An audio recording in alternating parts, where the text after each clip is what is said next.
Hello, hello, hello, hello.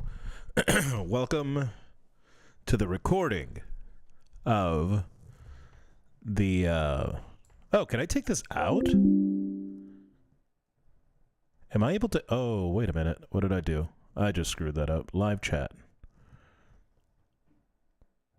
No, that's fine. I don't need to... I just need to do the live chat. I don't want to... Okay.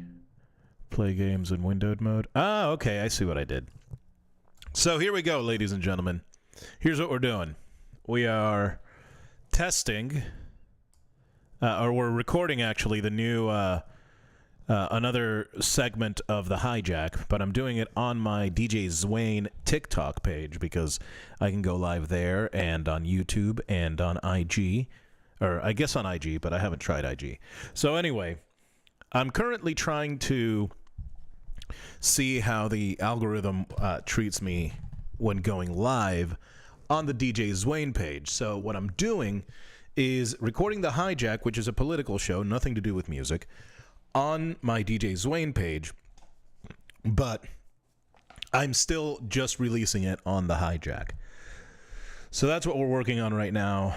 I am currently gonna post it live on YouTube, and that way it kind of gives me a little bit of I'm trying to see how versatile all of my streaming services are. And I also have new news. New news? I have new news. News that is new. Let's see here.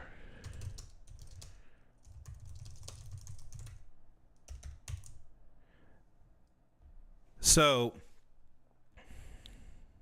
all right, here we go. Perfect. That seems to work fine. We have, let's see. Yo, DJ Maxud. Hi, how you doing, buddy? Thank you for hanging out. All right, we're about to do this this show. I need to start the show with the intro and all of that, so I don't have to edit it in later. So here we go. Let's go ahead and give it a start, okay?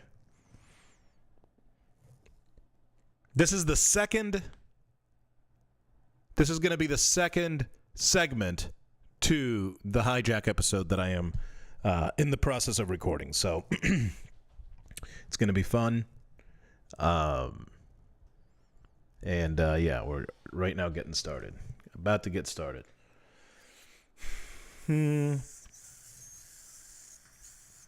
Well, we're at it. You could go to the end.fm, or you could actually just go to the YouTube channel, the Hijack the End, and you can follow me there. That's where I'll be posting all of this stuff. But you could be a part of the conversation now because we're doing it live. So here we go. In 10 seconds, we are about to start. Thank you. I hope I put the intro in. Oh, well, here we go. We'll see.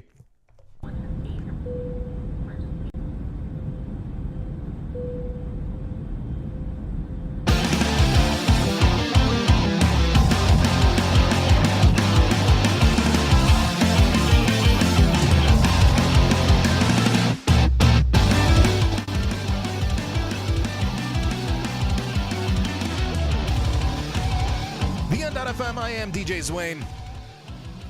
Welcome to the Hijack. We are doing it live on the Hijack the End on YouTube and on Instagram. Not on Instagram, I'm lying. But you could follow the Hijack on Instagram, on YouTube, and on Twitch. You could be a part of the conversation live by following the Hijack the End on TikTok as well. So shout out to the TikTok people. I guess we have a couple people checking it out. Thank you. This is very unplanned. Honestly, the main reason I brought it up is because the CEO deleter got. He I guess they picked him up, and I wanted to go over some of that because I have like two stories that I want to talk about. One that is national, obviously the United Healthcare deleter. And then the other one is going to be a local one here to Florida, to Orlando, Florida, Orlando area, Florida, if you are around here. So let's start actually. Let's start with this. The United Healthcare CEO shooting latest. The person of interest, Luigi Mangione. Luigi Mangione is the person of interest that I guess got he's the one that popped the United Healthcare CEO. So there's a new this is a report, a special report, ABC special report. This is an ABC News special report. So yeah, I told you. Hi, I'm Diane Macedo. We are coming on the air because multiple law enforcement officials say a person of interest is now being questioned in the New York City murder of United Healthcare CEO Brian Thompson. They say he's identified as 26-year-old Luigi Mangione. Here's New York City Mayor Eric Adams with an update. Thompson of United Healthcare was the victim of a senseless act of violence. Our officers have been working around the clock. Many of them did not go home to pursue this individual. It was crucial that we were able to remove him off the streets of America, and we were going to seek him out no matter where he was at the time. And so this is a strong person of interest.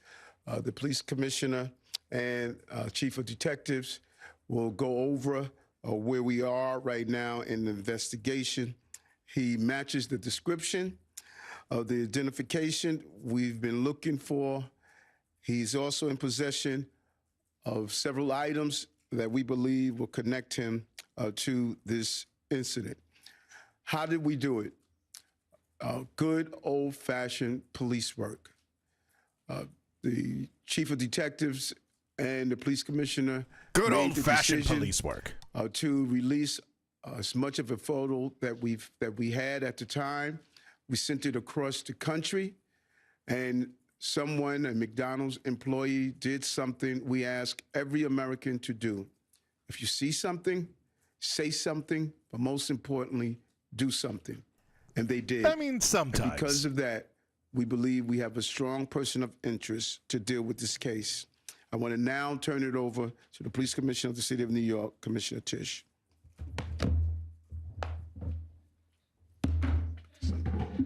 I'm skeptical. Thank you, Mayor. Good afternoon, everyone. I am skeptical that they found this guy. I don't think he did it.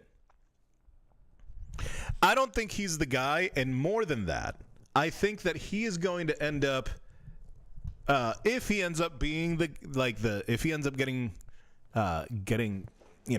convicted of this, if this person of interest becomes a suspect and then gets convicted, this is going to be the thing that they're gonna write songs about this guy, because there is no way that you have been online and not seen the overwhelming support that this guy has received, as far as and not because people are that demented or that evil. It's because the industry that he represents is so unbelievably evil that it caused this person to go to this level of extreme. We're assuming, but let's be honest. I mean, what are the odds that it's not that? Earlier this morning in Altoona, Pennsylvania, members of the Altoona Police Department arrested Luigi Mangione, a 26-year-old male, on firearms charges. At this time, he is believed to be our person of interest in the brazen targeted murder of Brian Thompson, CEO of United Healthcare, last Wednesday in Midtown Manhattan. The suspect was in a McDonald's and was recognized by an employee who then called local police. Responding officers questioned the suspect, who was acting suspiciously and was carrying multiple fraudulent IDs as well as a U.S. passport. Upon further investigation, Who is this McDonald's employee that ratted out this guy? That's what I want to know. Officers recovered a firearm on his person, as well as a suppressor, both consistent with the weapon used in the murder. They also recovered clothing, including a mask consistent with those worn by our wanted individual. Also recovered was a fraudulent New Jersey ID, matching the ID our suspect used to check into his New York City hostel before the shooting. Oh, well, I mean, look, as long as all of that information is legit and it wasn't planted on this guy because he looks like him, all right. Incident. Additionally, officers recovered a handwritten document that speaks to both his motivation and mindset. NYPD detectives are en route to Pennsylvania as we seek to interview the subject further. This apprehension is thanks to the tireless work of the greatest detectives in the world, and of course, the strong relationships we have with our local law enforcement partners. On every level, local, state, and federal, we all serve the same public safety mission. And this case, which captured the attention of an entire nation, is another example of how connected we are and how important it is to work together, share information, and pursue every lead. For just over 5 days, our NYPD investigators combed through thousands of hours of video, followed up on hundreds of tips, and processed every bit of forensic evidence, DNA, fingerprints, IP addresses, and so much more to tighten the net. We deployed drones, canine units, and scuba divers. We leveraged the domain awareness system, Argus cameras, and conducted aviation canvasses. And I want to know how much money they spent on trying to find this 26-year-old guy. I want to know, and here's why. I want to know how much it would cost to fix. Because I mean, if you look at what the amount of money that they spend on the NYPD is so high that I'm willing to bet it exceeds the amount of money that it would take to fix the problems that led to somebody going to these lengths. We're assuming, based on pretty good evidence, if we didn't have the level of atrocious health care that we have, and instead we're spending it on putting poor people in jail, how much better, how much more efficient spending would it be if we just gave people health care?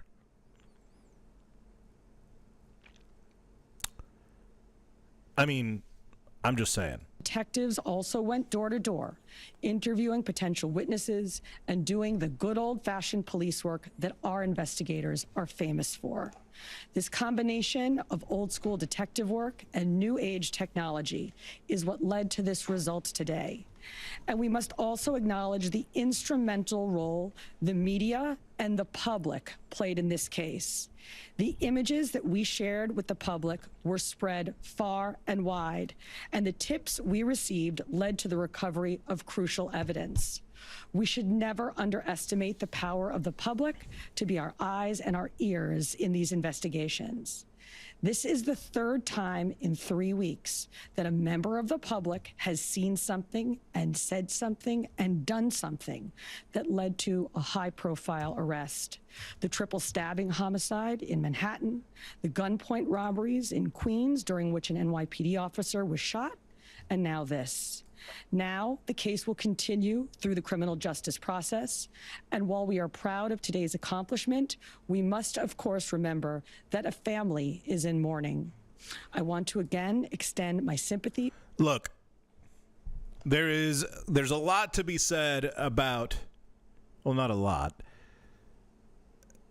The family is going to be mourning, but you know how many families, how many thousands and thousands and thousands of families this guy affected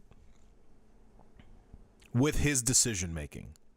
Specifically, United Healthcare is the most denying healthcare insurer in the country.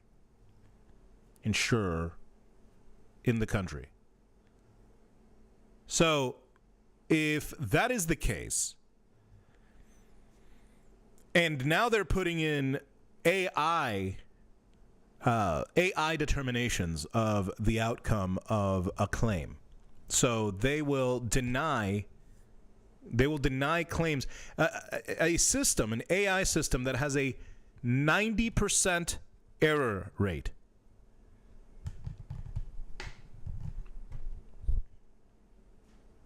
Tell me how that is not worse than what Luigi Mangione did.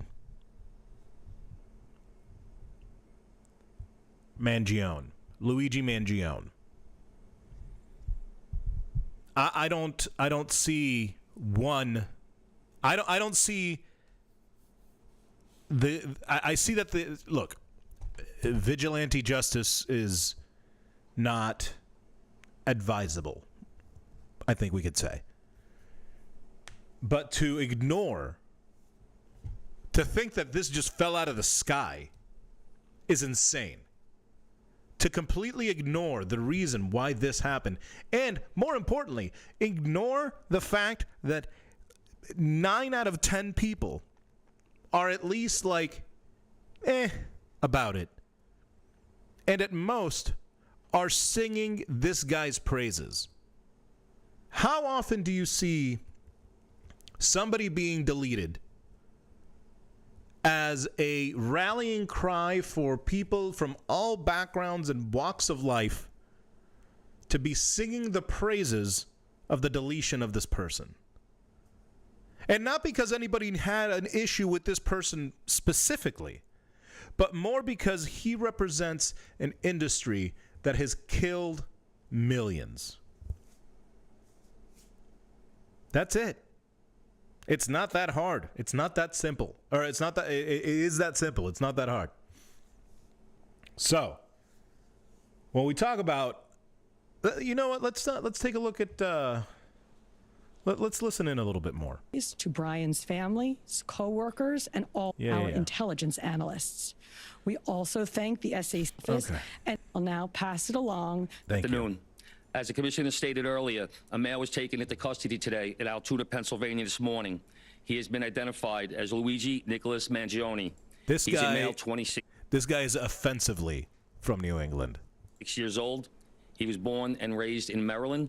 He is a stereotype of a New England cop in New York. We know he has ties to San Francisco, California, and his last known address was Honolulu, Hawaii. He has no prior arrest history in New York. Wow, man. Damn. Members of the NYPD Detective Bureau. They have a lot of information on this guy. Are currently traveling to Pennsylvania with members of the Manhattan District Attorney's Office to interview this subject. This case was brought to a successful conclusion based on the coordinated effort between numerous NYPD units, including the Intelligence and Counterterrorism Bureau, our federal partners at the FBI, the Manhattan District Attorney's Office, and of course, members of the Altoona Police Department in Pennsylvania. On Thursday, one day after this crime was committed, the NYPD released a photo of the shooter in this case. This picture was obtained by the NYPD during one of their extensive video canvasses. We took that photograph and we asked for the public's help in identifying this subject, and the public responded. Hundreds of tips began to pour into our hotline. Each tip was investigated thoroughly, and we began to release additional photographs as they came into our possession. Man, The NYPD provided these photos to numerous media outlets. Local, national, and international outlets released the photo via television, print, social media, and online content. Luckily, a citizen in Pennsylvania recognized our subject and called local law enforcement. A citizen in Pennsylvania. Who is the citizen in Pennsylvania? Members of the Altoona. That guy or gal, #equality, is going to need some security detail. The police department responded to the call, and based on their investigation, they notified the NYPD. This investigation is still active and ongoing. Thank you very much. Wow. Shooting first, and then we'll. Mark? I had a couple questions about the document that he was found in possession with. Can you go a little bit more in depth about those motivations that you mentioned? Was that CEO specifically named in that document? Was there anything more about him wanting to go after others? And also in that document, was there any indication that explains us how the level of detail that he went into killing him? Like, is there anything? Like I said, that document is currently in the possession of the Altoona Police Department as part of their investigation. But just from briefly speaking with them, we don't think that there's any specific threats to other people mentioned in that document. But it does seem that he has some ill will toward corporate America. Over here, sir. NJ? Chief, was the suspect wearing a mask at the time he was spotted in the McDonald's? And also, criminal cases often have a linchpin. Can you point to a single linchpin that helped crack this case? There's numerous linchpins in this case, in the fact that we've recovered an enormous amount of forensic evidence. The forensic evidence is what lets me know that it's probably game over. The forensic evidence is what does it. An enormous amount of video, and once again, with your help and the public's help, so I really couldn't put it on one thing, but I want to know how they got him. Like, what were the details? Because from the place where he did it till the bus stop, I get that. I understand. I understand how that happened. I don't understand how. Like, when they said, oh, well, he's going to be out. Well, yeah, he's out now, but, like, how do they figure out that he went to PA? if I had to, would be the release of that photograph from the media. You said he had a passport on him. Do you believe he was trying to flee the country? And also, are you still looking for any evidence in Central Park in regards to the bike? We had divers in the water yesterday. That came up negative results. The passport, we don't believe that he was planning on doing any traveling at this time. We don't think at this point in our investigation, we don't think he was trying to flee the country. The person at the McDonald's, were they buying food? What were they doing at that exact moment? He was an employee at the McDonald's. Right. But what was the suspect doing? He was sitting there eating. Will the suspect be brought back to New York and charged here? And Oh, just sitting at the McDonald's eating. Oh. when? We're going to have to work that out with the Manhattan District Attorney's Office in Altoona, Pennsylvania. He's going to be facing... Bro, grow your beard or something. Get yourself some facial stuff if you're going to go out and eat. Gun charges there, and at some point we'll work out through extradition to bring him back to New York to face charges here, working with the Manhattan District Attorney's Office. Anita from the New York Post. I was just hoping to get more details on the capture itself. Did he put up a fight? Did he say anything to cops? And we've also reported that he published online anti-health care industry rantings. Can you share with us some of the services that he posted on? We're still working through his social media. We're going to do a complete scrub of that. Preliminarily, like I said, he seems that he has some ill will toward corporate America, but that will all come out as part of our investigation. We're not done here. We're still going to be putting this together. We're still going to be working very hard to bring this to a successful conclusion. The capture itself, did he put up a fight? Did he say anything to police? I don't have that information. Oh, sorry. Can you elaborate on how he got there, the path he took from Port Authority and on the George Washington Bridge to Altoona, PA? Same thing. This just happened this morning. We'll be backtracking his steps from New York to Altoona, Pennsylvania. I was going to ask if we knew anything, if he took a bus to Philadelphia first and then somehow got to Altoona. But We're still working on that. We're still working through that. Brittany, is there any indication that anybody else was helping him from the inside, as far as tracking the CEO's movements? Once again, we're still working this investigation very hard. It's not at its conclusion yet. That could come out during our investigation, but as of right now, we have no indication that took place. Chief, did he have any weapons or anything like that with him when he was arrested? He was in possession of a ghost gun that had the capability of firing a 9mm round and a suppressor. Oh, they got him. You into a little bit about the technical aspects of the investigation. I know you deployed an unprecedented amount of technology. You also activated the Sentry program through Intel. Can you talk about how that is going to play into actually building the case as far as cell phone and all of the other technical aspects of what you've done? In this case, it really came down to technology was the use of drones in Central Park, and really comes down to the video canvas that we did. We used every source of video that we could collect, hundreds and hundreds and hundreds of hours from hundreds of sources, and that helped bring this to where we are right now. The gun is it believed to be the gun you used in the shooting? And there was some talk that it was a veterinarian type gun. Is that accurate? No, as of right now, the information we're getting from Altoona is that the gun appears to be a ghost gun. May have been made on a 3D printer. The capability of firing a 9mm round, obviously that will come out during our ballistics testing. Oliver? Yeah, Oliver Barnes from the Financial Times.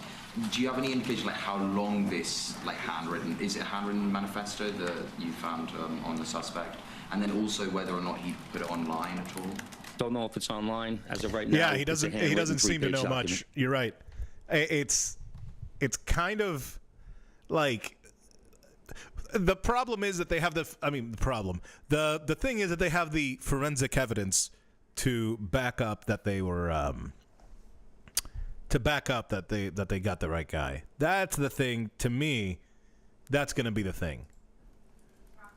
Chief, does he have ties to that area, and was he someone who you knew by name before his arrest? We believe he may have attended college in Pennsylvania, but like I said earlier, he has ties to Maryland and California and Hawaii. You knew him by name before today. Was his name on your radar? Excuse me?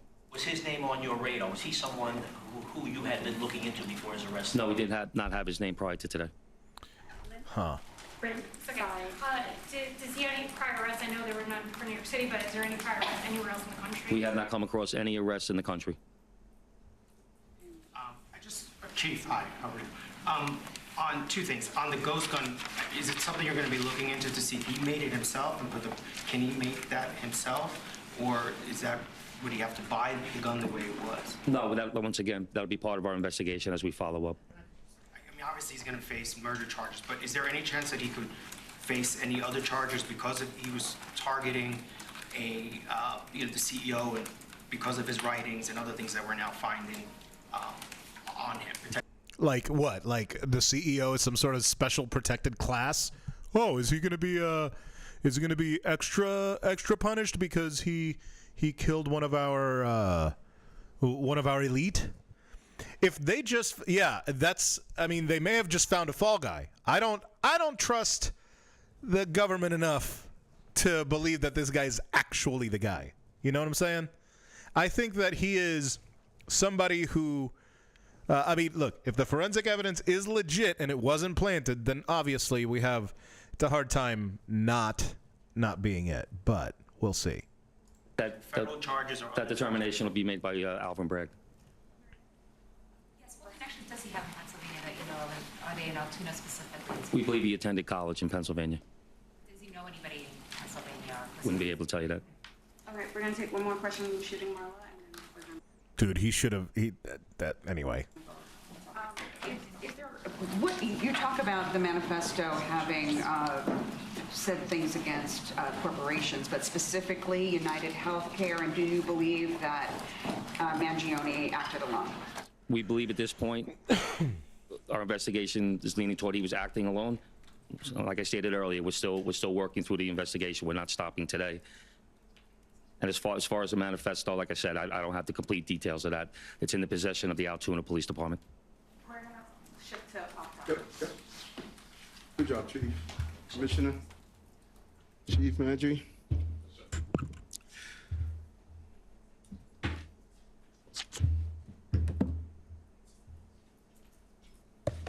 That's so wild.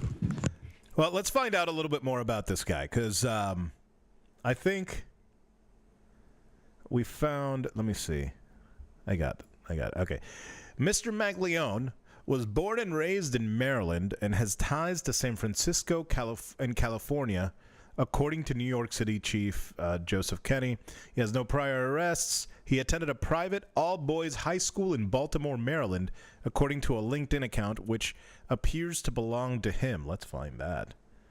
Let's find out his LinkedIn.com. Let's go to LinkedIn and see if we can find Mr. Maglione here. Luigi Maglione.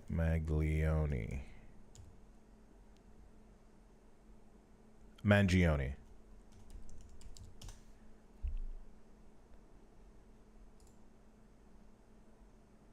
Is it this guy?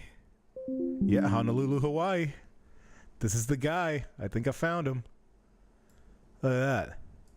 Luigi Mangione. Mangione. He's a data engineer.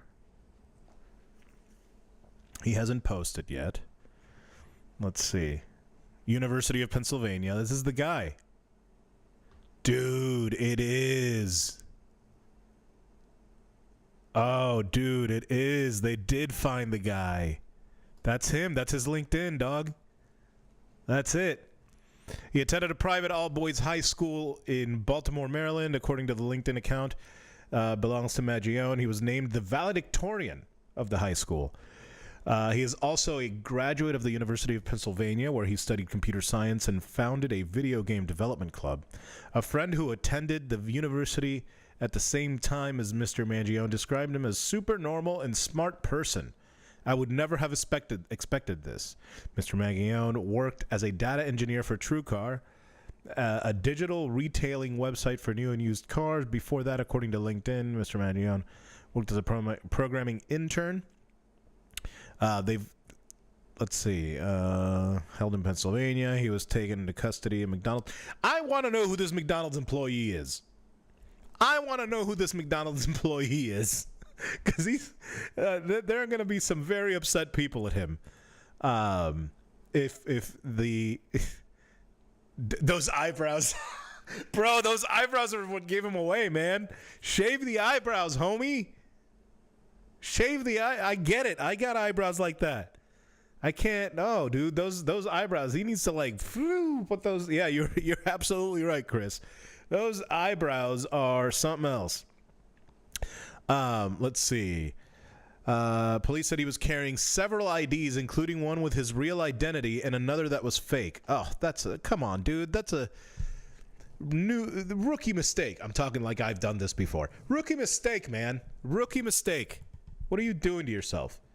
All right. Police also say he was found he was found with handwritten documents. Really, dude? Also described as a 3-page manifesto. Why? Dude, why would you? This is so dumb. This guy is so dumb right now. He was found with a handwritten, described 3-page manifesto. Police revealed that finding the 26-year-old was a complete surprise and that they did not have his name on a list of suspects prior to today. What do his social media profiles tell us? Well, let's see. Social media profiles provide some possible clues about Mr. Mangione's thinking. A person matching his name and photo had an account on Goodreads, a user-generated book review site, where he gave 4 stars to a text called Industrial Society and Future by Theodore Kaczynski. Theodore Kaczynski. Ted Kaczynski. More popularly known as the Unabomber Manifesto. Starting in 1978, Kaczynski carried out a bombing campaign that killed 3 people and injured dozens until he was arrested in 1996. It said Theodore Kaczynski. I was like, that sounds familiar. Oh, yeah, the Unabomber. In his review, Mr. Mangione wrote, "When all other forms of communications fail, violence is necessary to survive. You may not like his methods, but to see things from his perspective, it is not errorism. It is, what is it good for?" I'm trying to censor myself because I am on the clock app right now, and I'm pretty sure that I've been, pinched a couple times at this point. But yeah, Theodore Kaczynski. That's who he was reading. Schmielence, never solved anything, is a statement uttered by cowards and predators.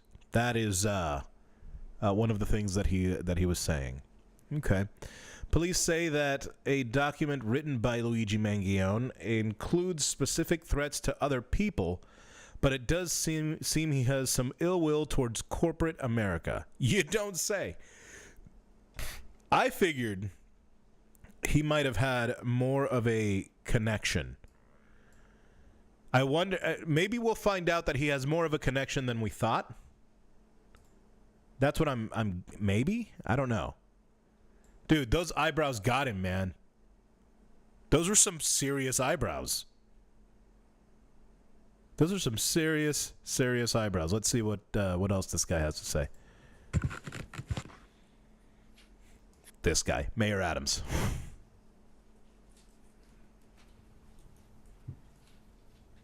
We've been listening there to Luigi Mangione. A nationwide manhunt has been underway since Thompson was shot. Okay, so that's the guy. Let's see his LinkedIn. Dude, it's the guy, man. That's him. Look at. That's Mangione. Let's bring him up. Those eyebrows, dog. Them Italian eyebrows got you, homie. That's what happens. I'm Diane Macedo. Today. Rolled into case shared. Health care, and do you believe that? Right. Face any, would he have? Does he have any prior arrests? I know there were none for New York City, but is there any? All right, for corporations, but specifically Alone of the outside. He was carrying fake IDs, a written document, and a gun similar to the one used. Fake ID, dude. Why would you do that? In the assassination-style killing. I want to bring in ABC senior investigative correspondent Aaron Katursky, covering the story for us from the very beginning. Aaron, what do you make of what officials are saying here, and how many things they found on Mangione's person? Authorities said they did not have his name, the name Luigi Mangione, before a heads-up McDonald's employee in Altoona, Pennsylvania, recognized him from images police had shared through the media around the world, and police credited that individual with recognizing the person, calling police, who were able to take him into custody, where he's now charged on gun offenses. He had a 9mm ghost gun capable of firing a 9mm round, similar to the murder weapon in the Brian Thompson case. The authorities credited good old-fashioned police work. Good old-fashioned police work. With getting that image out from the countless hours of surveillance footage from 60,000 surveillance cameras in New York City, and then the heads-up member of the public who called it in. But until that moment, Diane, they did not know who. So because of this McDonald's employee, that was basically it. That's what caught him. Well, let's see how this turns out, but Mangione is, man, poor guy. Like, literally poor guy. You know what I'm saying? Because he's not rich. But the billionaire that he, you know, the CEO, that guy, he has, you know, he had a family and all of that jazz. I get it. But let's be real. It didn't fall out of the sky. Again, I am not condoning, and I would never condone this to happen to, for anybody to do this.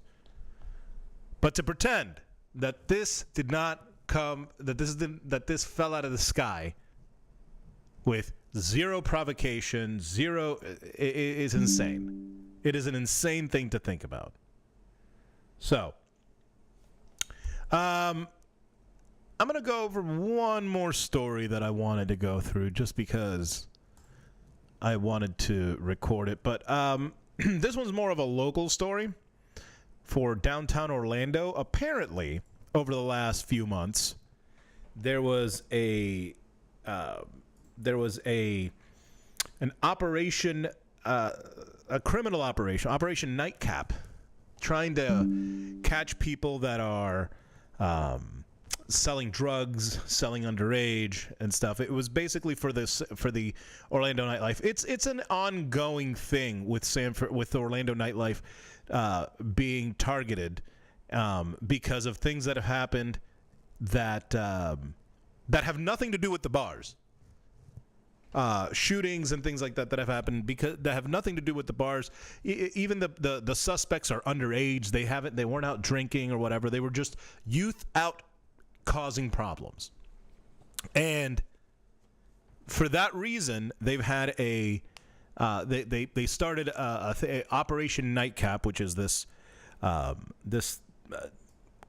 waste of our tax dollars. So let's go ahead and listen to Channel 9 talk about it. 32 people suspected of selling drugs in downtown Orlando bars during an undercover operation. This breaking story you'll see only on 9, right now at 4.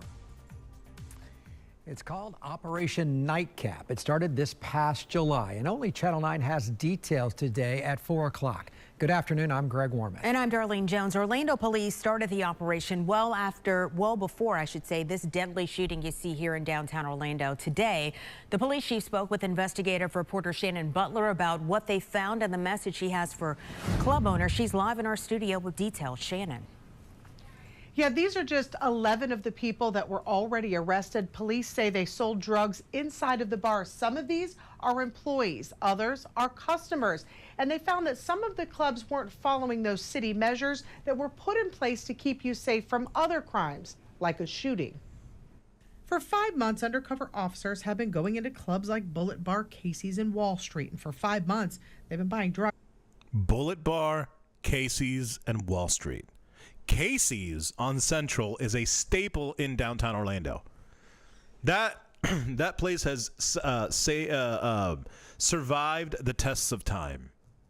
And I believe there's a Casey's in Ireland, too. I think Casey opened one in Ireland as well. Drugs not only from the customers, but from the employees. In the end, 32 suspects will be arrested and all facing 85 charges. It's a lot of arrests in a short period of time. What's the message here? So the message is that the clubs need to work with us and they need to police themselves along with us, but we got to make a safer downtown for everybody. And drugs are a big part of what's tearing down our community. Operation Nightcap began as an effort to crack down on crime in downtown. It began after the midnight sales permit requirements went into effect, but it wasn't originally the focus. The permit means that the bar has to have an ID reader and these metal detectors. But soon, police realized there was a pattern and found, in the end, that 24 bars weren't doing what they were supposed to. They then served 150 violations to the bars on top of those arrests. But my bigger issue is that the officers were able to walk into the clubs with guns. With guns, the after-hour permit's supposed to take care of that. And some of the undercovers were able to walk in with IDs from the opposite sex, the opposite race, and they all were carrying guns. And what we found is that most... The opposite race? Clubs aren't correctly wanding or correctly searching. Now the chief hopes this will be a wake-up call for everyone, that it will take more than just police to make downtown safer. But this is something that had to be done to stem the tide. To stem the tide? What the hell does that mean? Now, 62 of the nearly 90 bars downtown have those active permits. The bar owners will now have to attend a hearing to address those violations now. We are working to get their reaction to the violations that they just found out about, and we'll let you know. This is insane, dude. Greg. This is absolutely, I mean, like, the fact that they were doing this for, like, the last 6 months...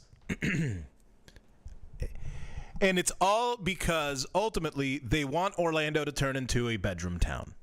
That's it. That's the only reason. Let's call it what it is. And until they accomplish that, they're just going to keep it going. They're just going to keep the cops going in and doing stuff. And it will not be for safety. It is not going to be a safety situation, all right? It is going to be a situation of we have a what do you call it? We have a revenue to uphold, you know? Hey man, how you doing? And Chris had it right with the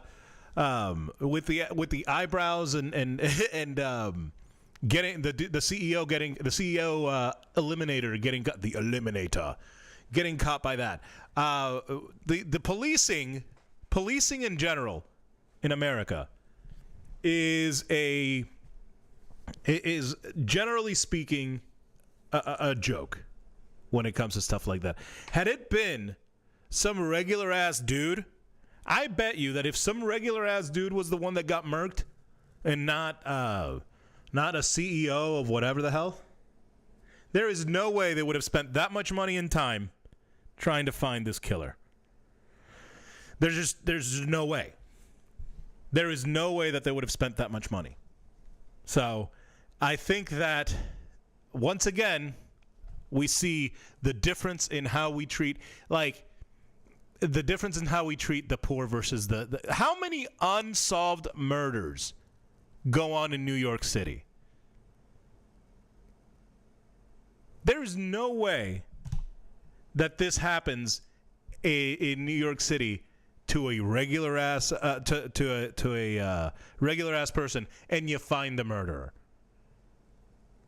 If all of those steps were taken by a dude that is murking people, I'm trying to watch my language because I know that that TikTok is really good about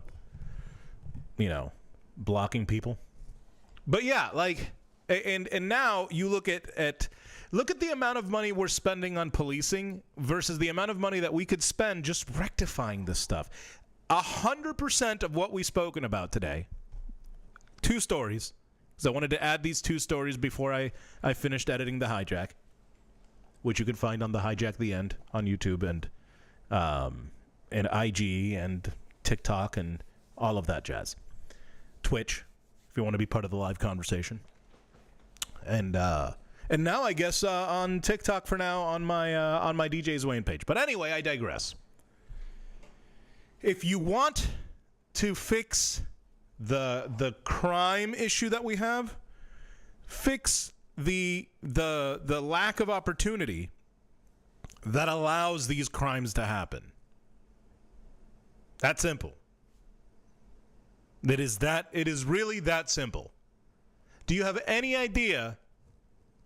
I want to know, is there any other industry aside from healthcare, housing, like executives in those types of industries, any other type of industry that you can think of that would have this type of reaction if one of their CEOs got murked?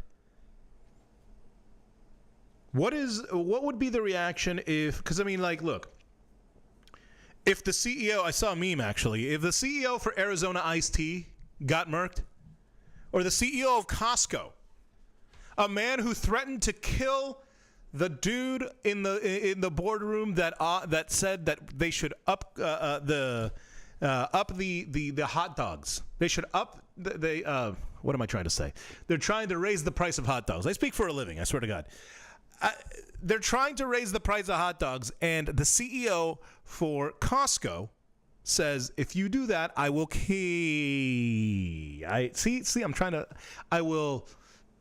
I will murk you.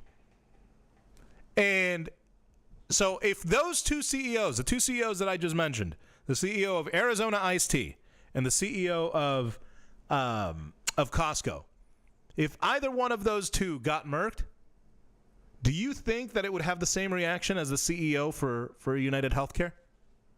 I really don't think so. I think we would have we would have candles made. You know how they did with Fauci? Those candles that they made with Fauci? They would have those types of candles for the CEOs because they are good people.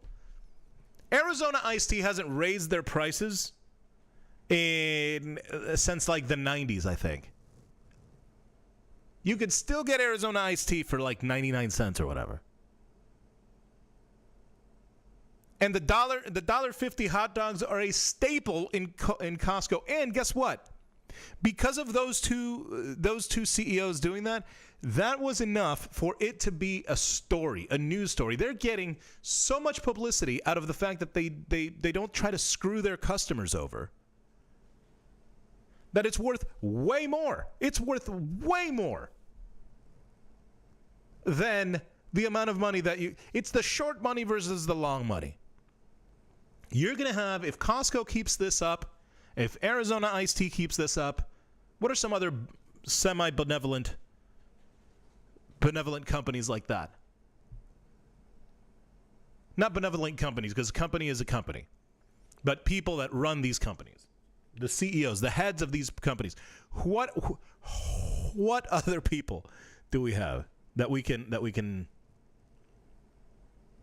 identify as benevolent as a CEO can be? Those two are the only two I can think of. So you let me know. But going back to the Operation Nightcap in downtown Orlando, that is a wild thing to witness. The downfall of a vibrant downtown that I started in. I started DJing in downtown in 05, maybe 06, and I gotta tell you, it was awesome. And now I'm DJing 20 minutes north in downtown Sanford, and it reminds me of 2007 downtown Orlando. It's got that vibe. It's got the like just it's a better vibe. You don't feel like you're about to get shot, which apparently happens a lot now in Orlando, in downtown Orlando. I only go to Orlando these days for shows, like a hardcore show or a punk show, or to get some Gringos Locos, or to get some, and even that I can go to the Milk District for. The Milk District and the Mills District have saved Orlando's nightlife. Will's Pub, like Little Indies, that little area right there, and then the Milk District as well.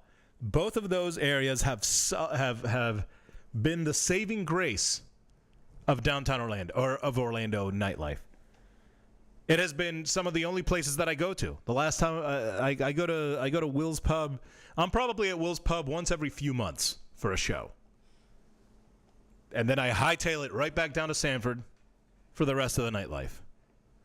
Or I'll stay and hang out with the band, or hang out with whoever I'm hanging out with over at Will's. But as far as like regular going, Sanford nightlife. That's going to be the Central Florida saving grace. That is the Central Florida saving grace in nightlife is downtown Sanford, Milk District, and Mills District.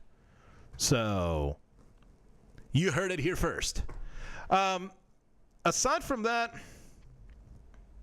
I think that's about enough.